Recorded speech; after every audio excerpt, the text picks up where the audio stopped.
The script to me is, it was a very special one because it was almost like entering in a new world. And for me, it was the best adult romantic story that I had read, ever read. And it's because it dared to be challenging, intellectual, in the moment, and show how I think in real life people meet.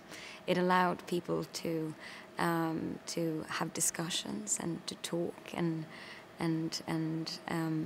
allow them to not just in a very simple way fall for one another, but instead almost challenging one another and fall in love with the passion that they both share for what they do.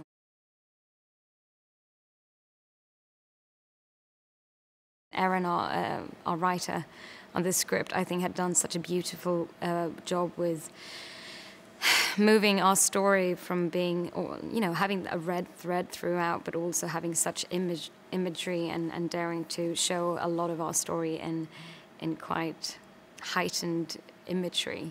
And I was wondering, how is this gonna look in the end? And I still now, I haven't finished shoot, and I'm still wondering what it all is gonna come together like. But I thought it was just something that was very, very, very different from anything I had ever read before.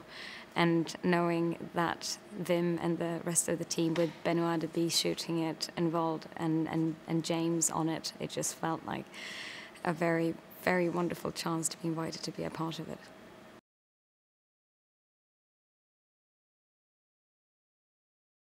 It's about James Moore and Danielle Flinders.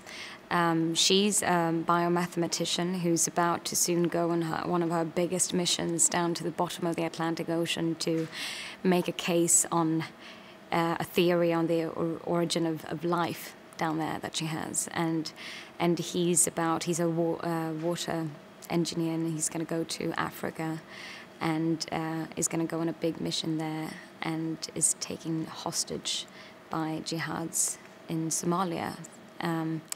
So it's their parallel stories, and then also the memory of a meeting they had on the Normandy coast a few weeks before where we start the film in the timeline. And it's a story about religion, about politics, about science, and above anything, love.